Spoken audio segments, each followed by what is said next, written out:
层次越低的人，往往会把时间消耗在无关紧要的人或事上。如果我们想要提升自己的生活品质和境界，那么就应该避免在这几件事上浪费时间。一、层次越低，越爱发脾气。人发脾气时，智商会受到情绪的影响，变得不理智和愚昧。荀子中有一句名言：怒不过夺，喜不过语。高层次的人并不是没有情绪，他们只是不让情绪主导自己，有稳定的内心，喜怒不形于色。他们知道如何管理自己的情绪，更知道如何为自己的情绪负责。在西藏有一个传说，讲述了一个叫艾迪巴的人，他一生气就回家，绕着自己的房子和土地跑3圈。后来他的房子越盖越大，土地也越来越广，但是只要是生气的时候，他还是要坚持绕着房子和土地跑3圈，跑到气喘吁吁，满身大汗。孙子问爷爷，你生气时为什么要绕着房子和土地跑？这样做有什么好处？艾迪巴对孙子说，年轻时和别人吵架争执，生气时我就绕着自己的房子和土地跑3圈。我边跑边想，自己的房子这么小，土地这么少，不应该和别人生气，浪费时间和精力。我应该努力工作和学习，才能改善自己的生活。同样的事情，层次低的人就不一定能搞定了，能管住自己的情绪才是真的牛。现实中，层次低的人越是爱发脾气。杜月笙说过，莫等人，没本事大脾气，就是说这种人。2、层次低的人还喜欢八卦。八卦其实也没什么不好啊，可以增进人际关系和交流啊，可以让你更好的融入一个团队啊。八卦本来就是信息的交流和探讨嘛。比如说你是搞科技的，你肯定会跟圈里的人聊聊国家最新研发出来的4000千米每小时的高铁到底靠不靠谱啊，什么时候能实现啊。比如说你是搞体育的，你肯定会跟你的圈内好友聊聊谁谁谁又夺冠了啊。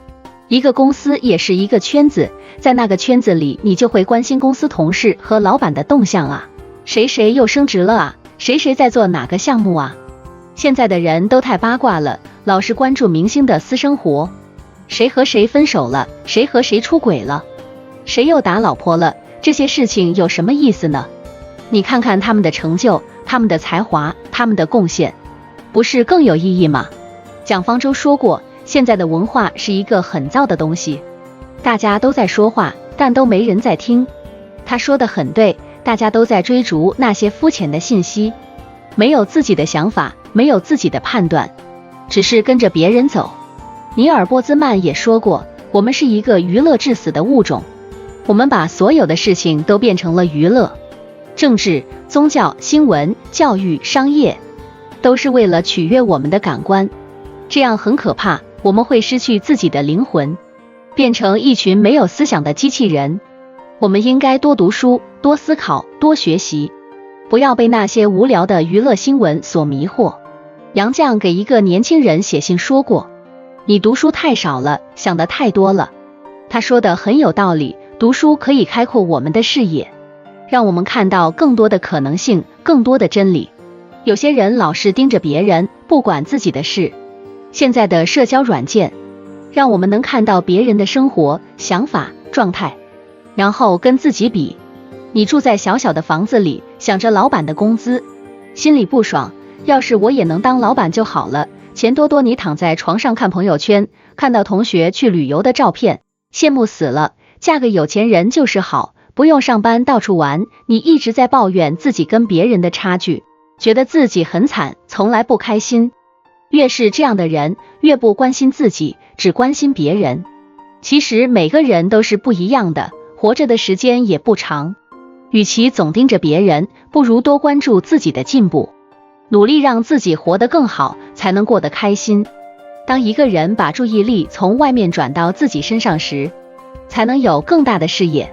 周末晚上散步，路过一家饭店，看到门口一大堆人，一个30多岁的男的正对着一个老头儿破口大骂，原来是老头儿骑3轮车碰了他一下，这没什么大不了的，一般人听个对不起就算了，再怎么样也就说几句气话。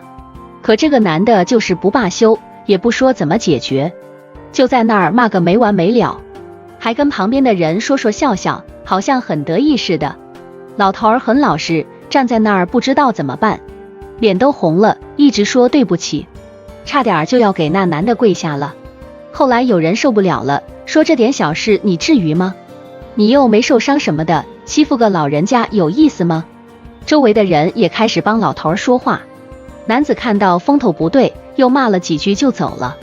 他一走，有人嘲笑他说他就是个吃软饭的，老婆家里不待见他，老婆也不爱他，孩子也不理他，老头跟他是倒霉鬼。这话说出了真相。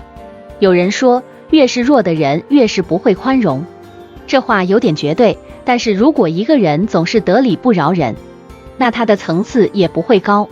层次跟钱和学历没关系，只跟修养和格局有关。